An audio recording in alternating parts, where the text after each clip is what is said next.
Where's my Starbucks?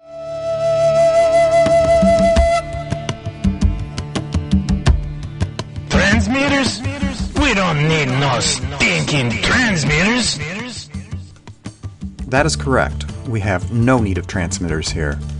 Welcome to Knoxville, Tennessee Area News, part of the much larger Reconstructionist Radio News Network that has podcasts spread throughout the United States, Canada, and into Australia. I'm your host, John Cummins. This program features local news stories from the Knoxville, Morristown, Sevierville metropolitan area of Tennessee. We bring you news with an ethical, judicial perspective that you may not have previously considered. The background music you hear is called Desert Rain from the excellent Dutch band Trinity. You can find their music at bandtrinity.com. Let's get on with the news. This is episode 4, and I want to talk today about civil asset forfeiture. The reason why is because it's become a hot topic locally for sure, statewide. I would say locally because some of the sponsors are from this area of East Tennessee, but statewide because it affects the whole state. But even nationally, because there was an article last week that I thought was fake news at first, but as I've searched further, evidently there was a decision at the Supreme Court level on civil asset forfeiture. So the question is, what is civil asset forfeiture? Just to sum it up very rapidly, the civil asset forfeiture is where generally police officers or officials, I'm not sure which type in every case, but authority figures are able to confiscate assets of a person suspected of a crime. Now, I don't have all the details exactly in my head because it seems to be quite complicated when you look at it. In its simplest form, it is basically a form of legalized theft, if that makes any sense. Now, just to address that biblically a little bit, the Bible very clearly says in the Ten Commandments, "Thou shalt not steal." That doesn't say thou shalt not steal personally, whether or not by government or by a single person, thou shalt not steal. So it's not a matter of making theft legal. Theft is simply unbiblical and therefore cannot be legal. The only things that can ultimately be legal are those that are biblical. Law must be righteous, and you've heard the concept, well, you can't legalize legislate morality, but rather the only thing that can be legislated are moral laws, and moral laws are only going to come from a fixed standard, and there's only one fixed standard, which is the Bible, the Word of God. There are other standards that are out there. It's sort of like there has to be an agreed upon standard, and ultimately the agreed upon standard has to be God's standard because men's standards are so much lower. This is a problem that you get into with natural law, or what we might even call common law. It boils down to common to whom, common to what culture. A culture in the middle of Africa, for example, used to be, the standard might be that cannibalism is okay, and that's the standard. How do you judge if cannibalism is right or not? And that a lot of times in warfare, you have a lot of rapes and things like that. Does it make it right because everyone's doing it? Does it make it right because maybe a specific or a particular political party says it's okay? What makes a standard a standard? We know that with rulers, for example, I'm talking about measuring rulers, we know that 12 inches makes a foot, 3 feet make a yard, and so on and so forth. 5,280 feet are in a mile. So there's some fixed standards that man has set. But when we're talking morality, and the importance of standards is if you have standards, you have a way to measure. Okay, and so how do you measure what is, when you come to moral issues, what is right and wrong? Simply, man is not able in his own culture or own group of people to decide what's right and wrong. As I pointed out a few moments ago, in a culture of cannibals, cannibalism is right and accepted, but is it right? And according to God's law, it is not. And so, going back to the law of thou shalt not steal, whether it's by individual or by what we might today call democracy or mob rule, it's still wrong. And so, thou shalt not steal extends into the area of what you could call civil government. I would rather call it common government, but you could say a government of the people. But what we have in a situation with civil asset forfeiture is an example might be where the police in a local community stop a car that they suspect they pull a car to the side of the road and they suspect maybe the guy for some reason is involved in the drug trade. Now, since the government has declared war on drugs, then if they suspect that this person, now I'm very much simplifying, but if this person may be dealing in the drug culture, then they have a right, or they have the authority to do a search on the car in some way, fashion, or form. And then if they find drug paraphernalia, or, and this does happen, they've planted drug material, then they can confiscate certain items. Maybe they can confiscate the car. Maybe they can confiscate all the cash on the person. And speaking of cash on persons, I had heard recently that for anything over $500 in cash, it can be assumed that that is cash that would be used in the drug trade. So you have, even beyond the idea of confiscation, you have the idea that the police or the authorities know the motivation of the person. Only God knows the motivations of the hearts. And this is another problem. Not only do you have the situation where there's potential legalized theft by authority figures, but you have the idea that they can determine what is in the mind of a person, what is in the heart of a person. So this is a very dangerous precipice. Now, all this is to say that there's a few different news items that I want to cover real quickly that I have seen locally. Number one is in this area in Tennessee, we have just had a bill that's going after the civil forfeiture laws. It's sort of like we need to have a law to straighten out a law. And with civil asset, before I get too much further, I want to say that there's an excellent podcast that's been put out by the Reconstructionist Radio Network called Civil Asset Forfeiture and the Word of Faith Humanism. This is a podcast by Carrie Appling, and I'm going to have it as an assignment and a link in the so that you can just listen to it, think about civil asset forfeiture, what it is, and also just look into the whole this whole legalized theft issue a whole lot more, because that is a thing that needs to be thought about from a biblical standpoint, as should all things be. Just to ponder it a little bit more, I had mentioned in podcast 3, in episode 3 of this show, also the book Bad Trip by Joel Miller. That needs to be read. It's an extremely important book to better understand at least the war on drugs, supposed war on drugs. But back to civil asset forfeiture. I'm going to do a little bit of reading this time. One is from a local Jefferson County Post, and I'm in Newmarket, which is a city in Jefferson County, Tennessee.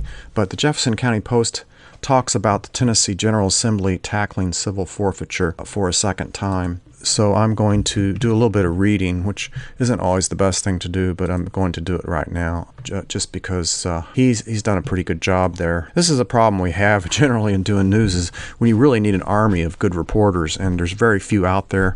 This is from an online magazine, and they seem to be doing a better job than what I'll call the lamestream media. But civil asset forfeitures come under consideration by the Tennessee General Assembly again. It really means confiscating property that's been used, or I would say thinking to be used, in the commission of a crime. In the early 80s, when federal authorities set out to interrupt the illicit drug cartels operating in the United States. So this is attached to the idea of the war on drugs. Now, they could attach this to basically anything if you think about it. It just depends upon what the lawyers, the politicians, and those power-down authorities want to attach it to. So just if you think that, well, I'm not involved in the drug traffic, well, it doesn't really matter. They may think you are, or as I said earlier, they may think you have too much cash on hand.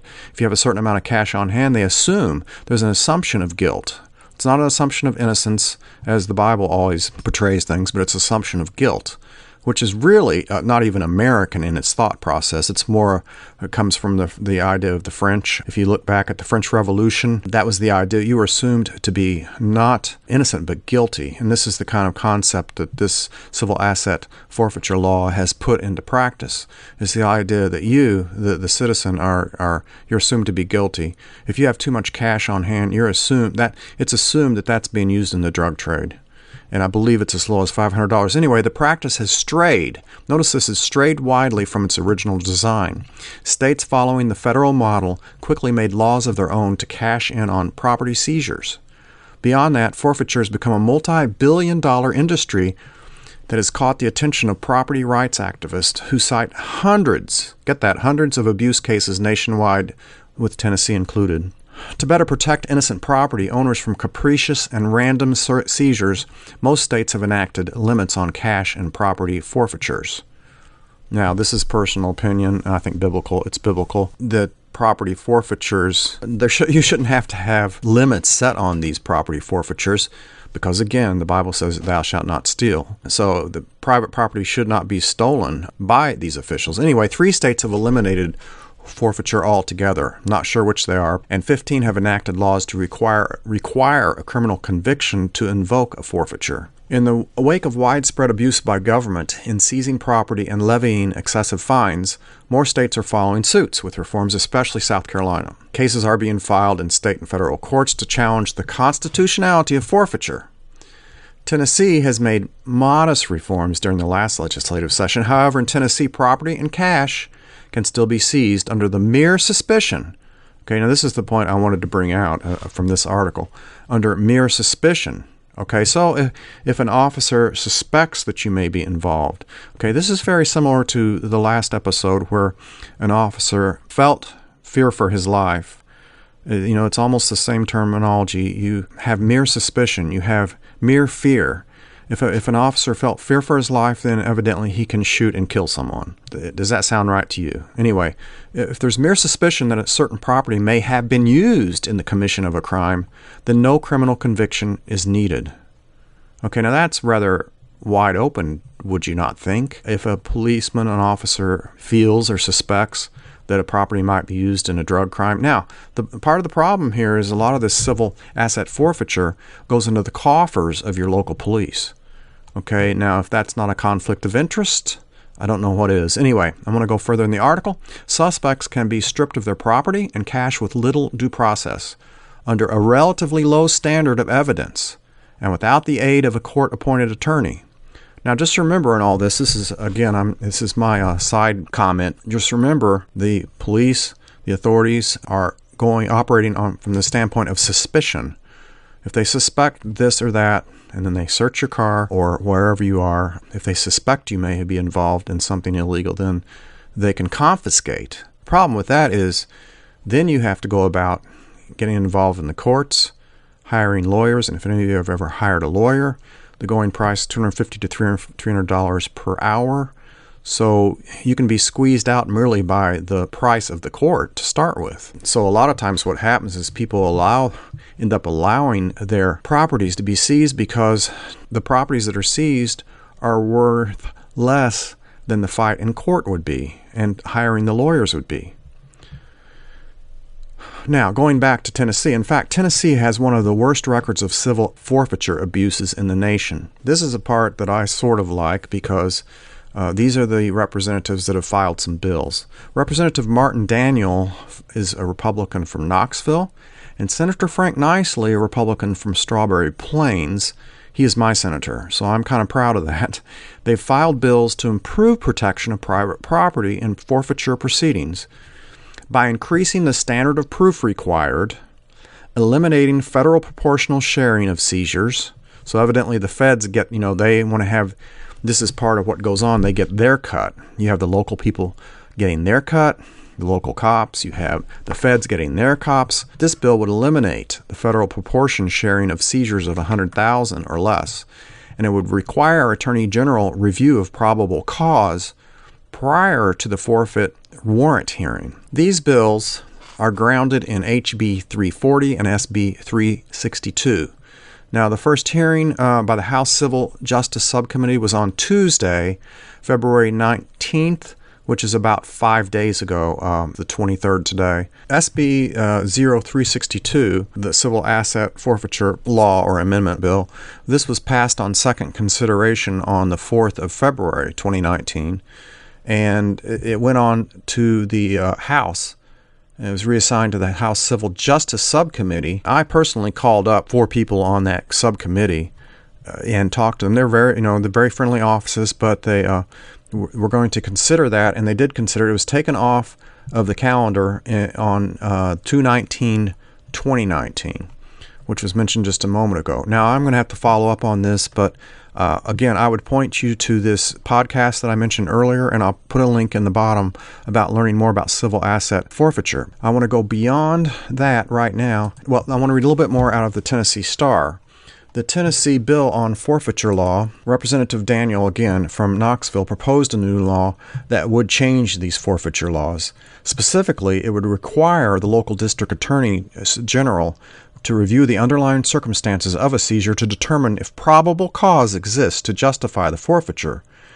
When appropriate, the law requires that he or she file a motion to dismiss the application for forfeiture warrant, upon which the court shall dismiss the application and return seized property. One of the things that Daniel, the legislator, told the Star magazine was that civil asset forfeiture in Tennessee has gotten out of hand.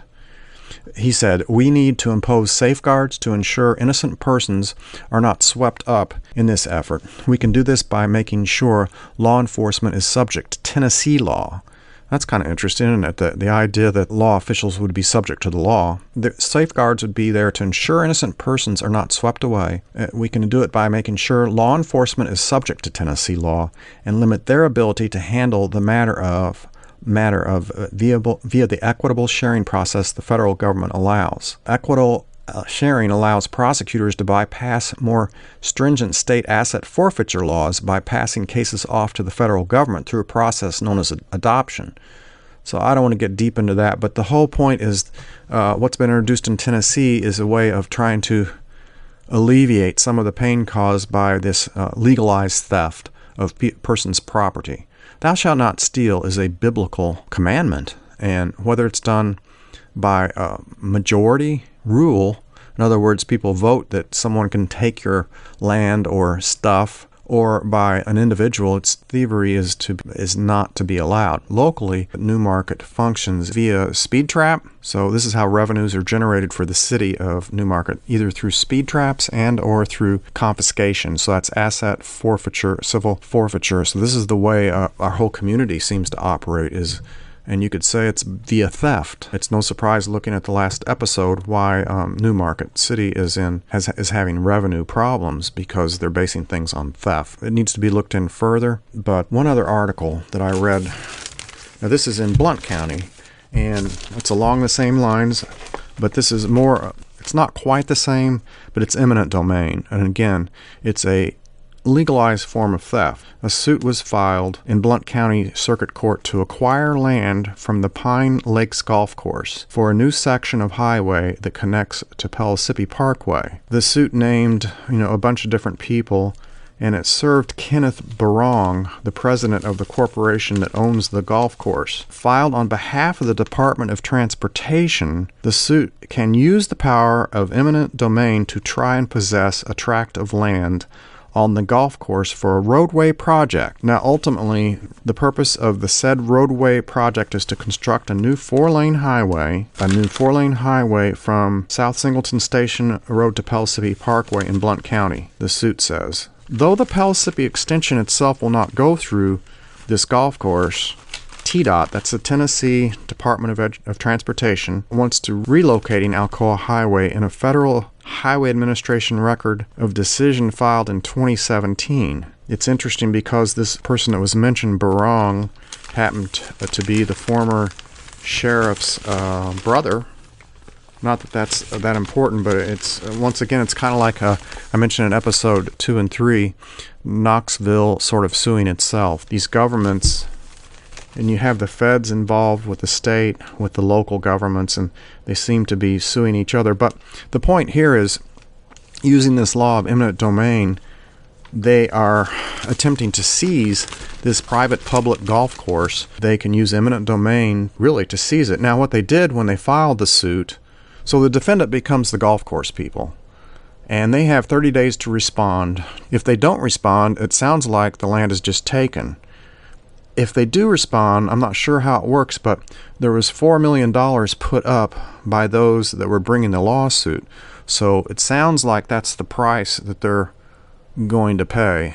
Here's $4 million for this piece of land so we can extend our highway, is the way it sounds. A lot of times with eminent domain then, if there's no response or you don't accept the amount of money, then they just take it. So that's what's happening in Blount County.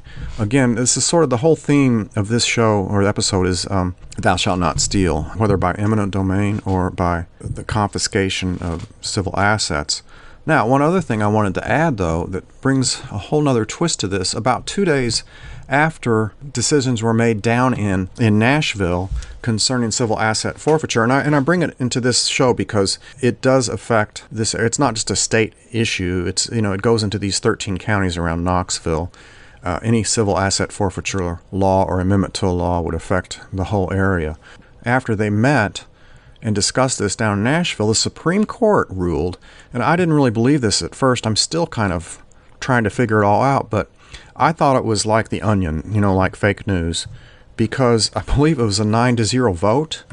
But the Supreme Court, this is coming out of Politics, New York Times. The Supreme Court limits police powers to seize private property. And this just came seemingly out of nowhere to me, but I'll read a little bit. The Supreme Court ruled on Wednesday that the Constitution places limits on the ability of states and localities to take and keep cash, cars, houses, and other private property used to commit crimes. The practice known as civil forfeiture is a popular way to raise revenue and is easily abused, and it's been the subject of widespread criticism across the political spectrum. The court's decision will open the door to new legal arguments when the value of the property seized was out of proportion to the crimes involved. Okay, I'm not going to go through the details of all of it, but the Supreme Court has ruled that the Eighth Amendment, which bars excessive fines, limits the ability of the federal government. Okay, that says federal government. Didn't say the Newmarket government. It didn't say Jefferson County. It didn't say Knox County or the 13 counties around. But anyway, this is a strong signal from the feds, and it says on Wednesday in a 9-0 decision that united justices on the left and right, the court ruled that the clause also applies to the states under the 14th Amendment, one of the post-Civil War amendments. So just sort of to finish this show up, civil asset forfeiture is stealing. It gets into a lot of problems. It gets into the problem of trying to understand the motivation of the person being stopped and whether they're in a car at an airport. It assumes that somehow the police powers know what's in that person's mind and intentions in that cash or property at hand. They may assume that it's being used for drugs, assumed it's being used for evil, but they do not know that. They're assuming guilt before innocence. This is not an American assumption. This is not a biblical assumption. Secondly, it involves the seizing of property. It involves basically stealing. The Bible clearly says, thou shalt not steal. I am saying that maybe there's a reason to rejoice here with a 9-0 decision. And just remember, Supreme Court, SCOTUS, they offer opinions. They don't make law. This is something people don't understand about Roe versus Wade, is it was an opinion. Opinions can be ignored. So people could ignore, for good or bad. Roe versus Wade could be ignored for good. This decision, 9-0 decision, could be ignored by local authorities for bad. So they may look at this and say, well, this is just the federal decision. Anyway, to make a long story short, there is a point to rejoice here. So, right now we're being assumed guilty in many, many situations. But hopefully this 9-0 Supreme Court decision will trickle on down into the local governments, and I'm hoping in Tennessee. I'm not sure exactly where this bill that I mentioned, the status right now. Next episode, episode 5, I will go into a little more detail as I find out more.